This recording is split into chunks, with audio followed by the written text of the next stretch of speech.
Mesdames, Messieurs, bonsoir et bienvenue à cette nouvelle édition d'Information.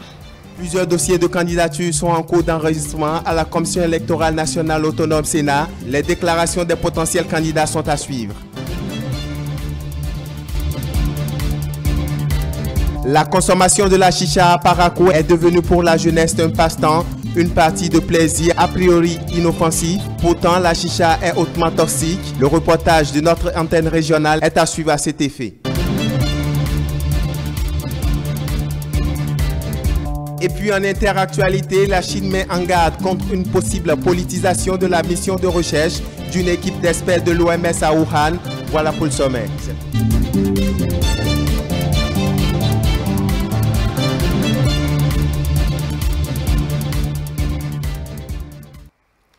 Aujourd'hui, c'est le dernier jour du dépôt des dossiers pour la présidentielle d'avril 2021.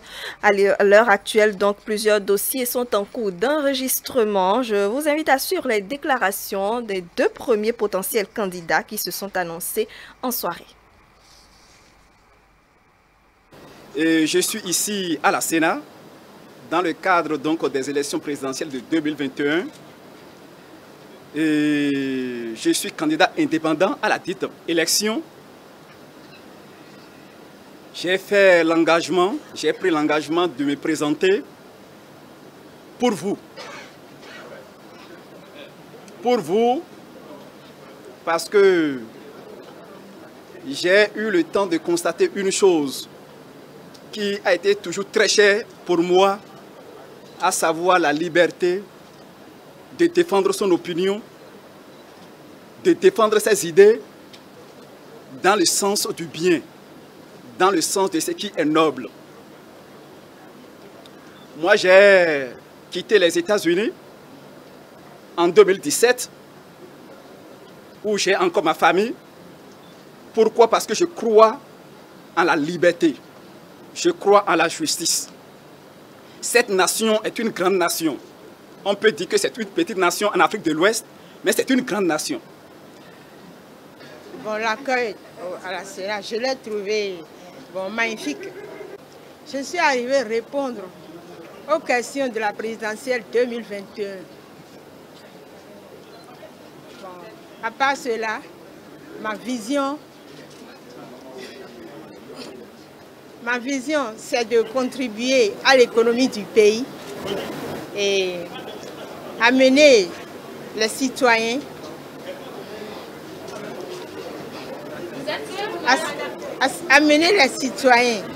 à l'équilibre. Quand on dit que si je suis dedans, ça dit que j'accepte tout ce que mes collègues candidats,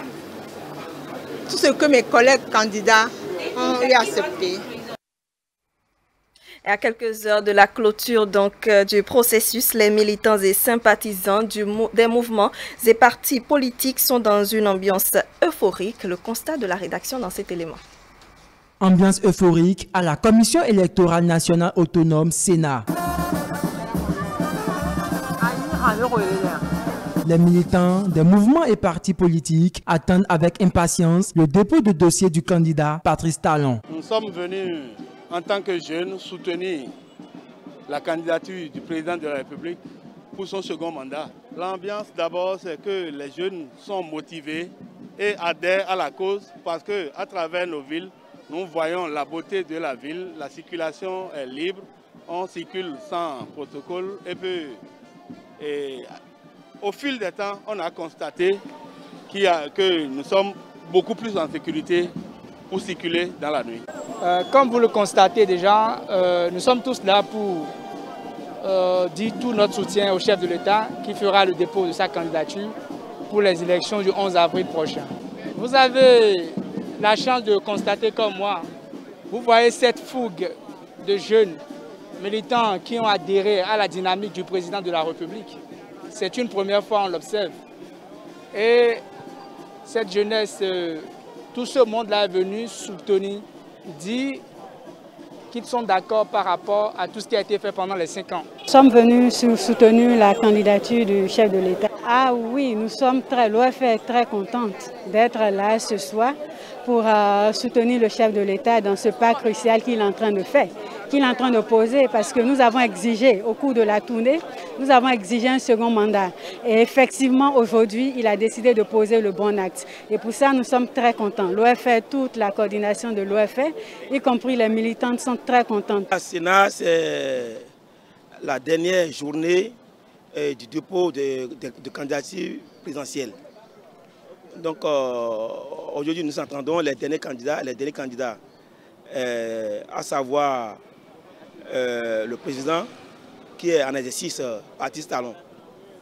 Le peuple est fier parce qu'il veut encore reconduire le pays pour 5 ans. On y retrouve également les sympathisants d'autres formations politiques qui espèrent que leurs candidats feront ce qui est nécessaire pour se conformer aux exigences de la loi. Comme vous voyez, la foule ainsi présente, c'est pour accompagner leurs candidats parce que nous sommes en démocratie. La démocratie permet aujourd'hui que tout le monde puisse suivre son candidat, l'accompagner et leur prouver le sentiment qu'ils ont, les idéologies qu'ils ont pour le porter aux élections afin de porter ce flambeau de la République. Vous aurez vu, ceux qui sont pour le pouvoir en place et ceux qui sont contre le pouvoir en place, tous sont ensemble, ils mangent ensemble, ils échangent ensemble, attendant aussi leur candidat. C'est le fair play. Le Bénin a toujours étonné le monde, comme le disait l'autre, et nous allons encore étonner cette fois-ci. Je suis venu accompagner mon candidat à la Sénat aujourd'hui. Bon, aujourd'hui, bien vrai, aujourd'hui c'est le dernier jour des dépôts des dossiers. Mais le championnat même va commencer le 6 avril. Le vrai championnat, c'est le 6 avril. Mais il s'agit du dépôt des candidatures aujourd'hui. Mais le championnat même va commencer le 6 avril. Pour ceux de la dynamique talent, pas d'inquiétude, le candidat sera au rendez-vous. Nous restons à la Sénat pour nous imprégner de l'ambiance qui règne actuellement où se trouve Elia Djiran. Bonsoir Elia Djiran. Bonsoir Brunel Ali aussi. Alors vous êtes à la Sénat depuis quelques heures déjà. On apprend que le dossier de candidature de Patrice Talon est déjà dans l'enceinte de la Sénat. Est-ce que vous nous le confirmez? Effectivement, ici ce soir, plusieurs délégations conduites par le membre du gouvernement, des députés à l'Assemblée nationale, sont bien évidemment venus représenter le chef de l'État, Patrice Talon, pour le dépôt de sa candidature. Comme on pouvait donc l'apercevoir, beaucoup étaient en attente de la présence du chef de l'État lui-même, mais il s'est donc fait représenter par le membre de son gouvernement. Les formalités sont en train d'être faites pour le dépôt de la candidature. Très bien. Et dans quelle ambiance est-ce que tout cela se fait à cette heure-ci? C'est de la ferveur. C'est une grande ferveur ici au siège de la Sénat. La population de Cotonou, venue d'un peu partout, se sont mobilisés très fortement pour venir donc soutenir le président de la République pour le dépôt de sa candidature. C'est des sonorités, des fanfares. Toute la population n'a pas voulu donc se faire compter l'événement. Très bien. Merci bien Elia Djiran. On vous retrouve donc votre compte rendu dans nos prochaines éditions. Il faut dire que le consultant politique Agapit Napoléon Maforican était l'invité de Romuald Houi sur l'émission consacrée au 4e et dernier jour du dépôt des dossiers de candidature pour la présidentielle de 2021. La posture du parti Les Démocrates et du Front pour la restauration de la démocratie a été évoquée au cours des échanges. Suivez.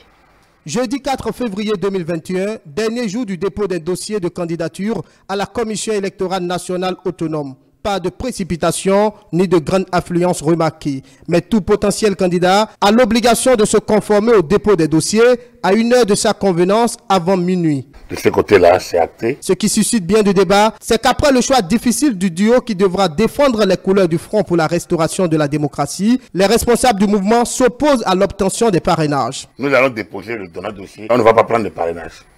C'est insensé, c'est irresponsable. C'est un défi aux institutions. C'est une pagaille. C'est pas normal. C'est un mauvais exemple. Ils ne sont pas tenus d'aller aux élections. Aller aux élections n'est pas obligatoire. C'est un devoir pour un parti politique, mais ce n'est pas une obligation. Un parti a vocation à conquérir et exercer le pouvoir. Mais dans la conquête du pouvoir, il faut être en harmonie avec les conditions. Je dis, lorsque la Commission constitutionnelle en 90 a inséré la limitation d'âge, il y a une frange qui avait été écartée, dont les anciens présidents de la République, qui étaient furieux. Pourtant, on a maintenu. On a tout fait. Des personnalités se sont réunies pour qu'on enlève. Finalement, comme c'est les mêmes qui avaient voulu aboutir au résultat, on dit, bon, on va mettre le 3e bulletin, oui, mais Moi, je les ai tous défiés. Ils n'ont qu'à me sortir les résolutions de la conférence nationale qui ont parlé de ça. Il n'y en a jamais eu. Ils ont imposé ça au peuple. Ils ont imposé des institutions. Ils ont imposé des mécanismes. Au nom d'une conférence nationale qui n'a aucune légitimité. Alors aujourd'hui, les mêmes reviennent, 30 ans après, et veulent imposer les mêmes choses. Au mépris des institutions régulièrement en place. Vous trouvez ça normal? Ou soit on est en démocratie, ou soit on n'est pas en démocratie, on est en rhétorique. Mais la démocratie, c'est force aux lois.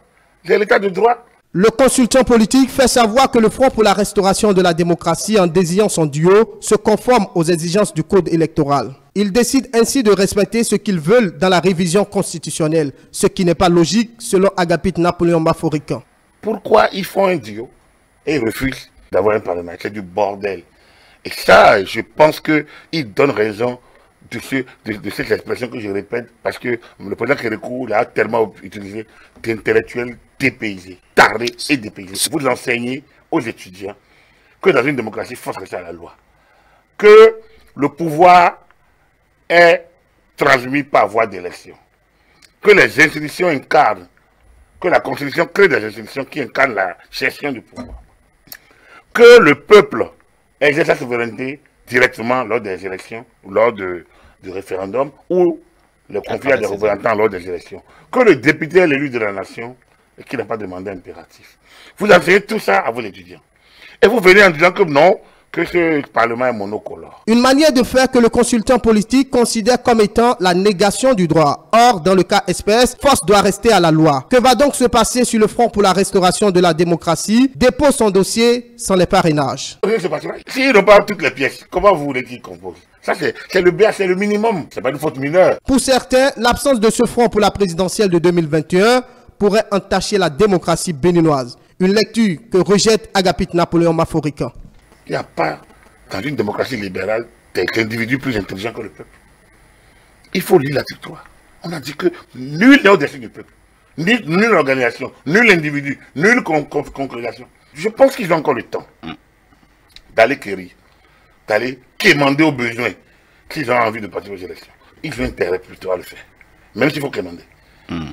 On dit, celui qui a besoin du pape se rend à Rome. C'est une vieille expression, n'est-ce pas?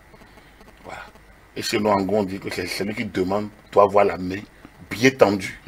Et ça peut rester tendu longtemps. Cérémonie d'ouverture des travaux de la consultation intergouvernementale entrant dans le cadre de la coopération bénino-allemande. Les travaux ont été lancés ce jeudi à Cotonou en présence de plusieurs ministres du gouvernement, de même que des partenaires allemands. Suivez donc cet élément de Aziza Chamon pour plus de précision.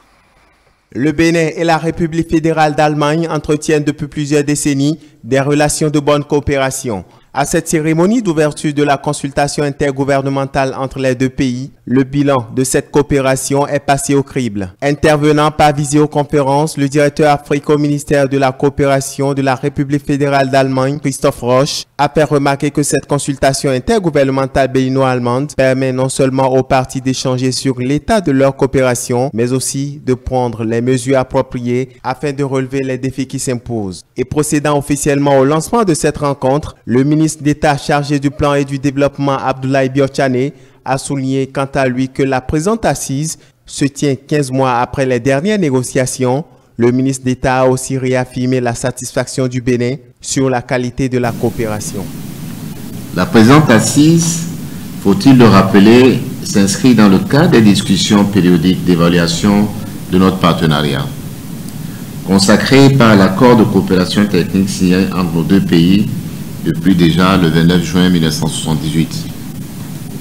Elle nous offre l'opportunité d'échanger utilement sur le niveau d'exécution des projets de développement retenus d'accord parties au titre du biennal 2019-2020 et de définir les ajustements nécessaires à leur meilleure opérationnalisation au regard de la pandémie de la COVID-19. Nous exécutons un programme d'action gouvernement et je veux rappeler juste quelques éléments importants de ce programme, qui est assis, je veux le dire, sur deux piliers importants, investissement et réforme. C'est aussi l'occasion pour les deux pays de renforcer davantage les liens de coopération, gage d'un développement durable. C'est pour nous l'occasion aussi de retenir ensemble les repères de notre nouveau cadre de coopération bilatérale.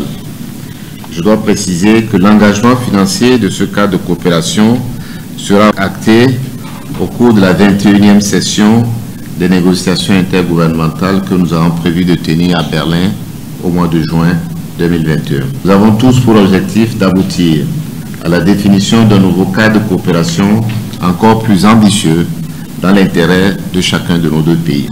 Cette rencontre ouverte ce jeudi est prévue pour durer 48 heures. On parle à présent de la chicha qui est devenue pour la jeunesse aujourd'hui un passe-temps, une partie de plaisir. Elle est hautement toxique et peut être vecteur de transmission de plusieurs maladies. Suivons donc ce reportage de Isaac Adjé. Depuis quelques années, l'on constate dans presque toutes les villes du Bénin, à l'instar de Parakou, une addiction des jeunes à la consommation de la chicha. En raison de la fraîcheur et de la senteur fruitée de sa fumée, les jeunes sont fascinés et deviennent accros. Si vous aspirez la chicha, ce qui sort comme fumée, c'est pas chaud, c'est frais. Ça fortifie, ça renforce, ça donne l'énergie, les inspirations. Et ça donne bonne mentalité. Beaucoup de consommateurs trouvent la chicha moins nocive que la cigarette. La cigarette n'est pas bon. C'est un peu mieux plus que la cigarette. Archi faux. C'est fruité, le goût est bon, voilà, c'est en groupe. Mais quand ça va vous abattre, ça monte maintenant sur votre visage. C'est exactement ça. Une séance de chicha délivre environ 20 fois plus de goudron, 2 fois plus de monoxyde de carbone et 3 fois plus de nicotine qu'une cigarette. Donc, vous voyez à quel point il n'y a pas photo entre les deux substances. La décision du préfet du Borgou, qui interdit la consommation de la chicha sur son territoire de compétence, est donc la bienvenue. En ce sens qu'elle sauve la jeunesse à plusieurs égards. La pandémie prend de l'ampleur dans le département. Le virus gagne donc de plus en plus du terrain. Et l'autre constat, à tout le moins surprenant parce que inhabituel, est que de plus en plus de jeunes contractent cette maladie. Des jeunes de la tranche d'âge comprise entre 20 et 25 ans. Et malheureusement, certains d'entre eux en sont décédés, malgré les efforts que déploie le personnel soignant. Il s'est avéré que la plupart de ces jeunes s'adonnent à la consommation de la chicha. Toute chose donc qui les a rendus vulnérables vis-à-vis de cette maladie respiratoire. Alors, au regard de tout cela, nous avons pris sur nous la responsabilité d'inscrire cette préoccupation à l'ordre du jour du Conseil départemental de concertation et de coordination. Il était important pour nous donc d'en arriver à cette décision-là, d'interdire la consommation de la chicha dans le département. C'est là un problème de santé publique qu'il fallait régler. Donc la décision a été prise. Et avec l'ensemble des maires, nous aurons donc à prendre toutes les dispositions, en tout cas, des concerts également avec la police républicaine. Nous allons mettre tous les moyens à notre portée pour que cette décision soit prise.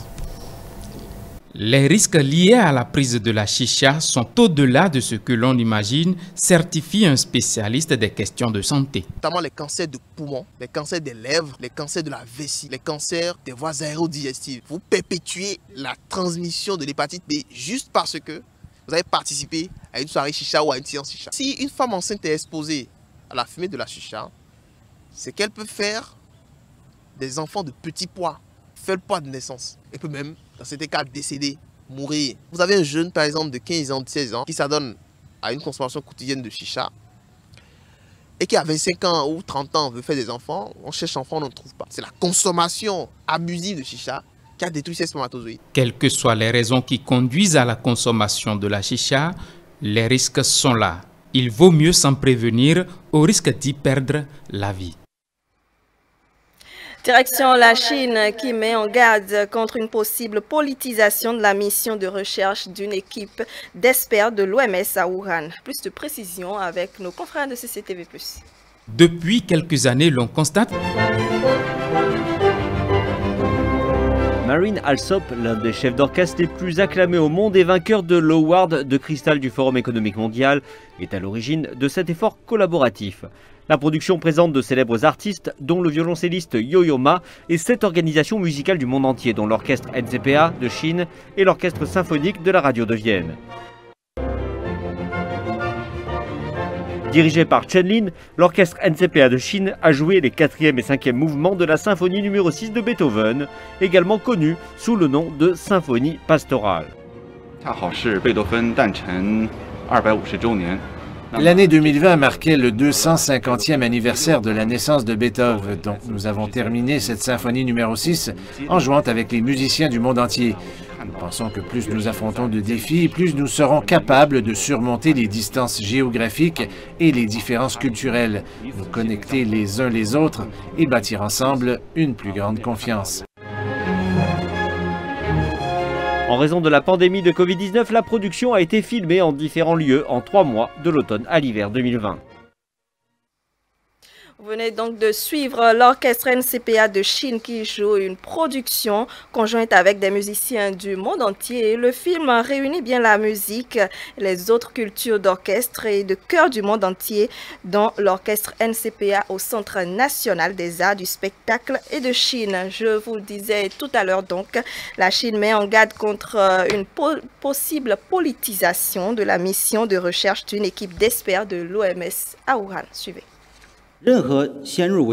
Toute notion ou assumption préconçue, spéculation négative ou même tentative de politiser une interprétation est inappropriée. Cela perturberait la recherche et la coopération avec l'équipe d'experts de l'OMS en Chine. Cela n'est pas propice pour tirer d'authentiques conclusions scientifiques. Nous espérons que les États-Unis, de concert avec la Chine, respecteront les faits, la science et le travail pénible de l'équipe d'experts internationaux afin qu'elle puisse mener ses efforts de retracer l'origine du virus sans interférence politique. C'est ainsi que prend fin cette édition d'information. Merci de nous recevoir chez vous. La suite du Grand Soir avec Romuald Moui. Les rubriques Covid-19, info d'ici et d'ailleurs, suivi de la chronique du soir. Et je vous rappelle également nos plateformes digitales. Le site internet, c'est le www.etelebene.com. La chaîne YouTube et la page Facebook avec les identifiants Etelebene. Également, notre application Etelebene disponible dans le Play Store. Bonne soirée en notre compagnie.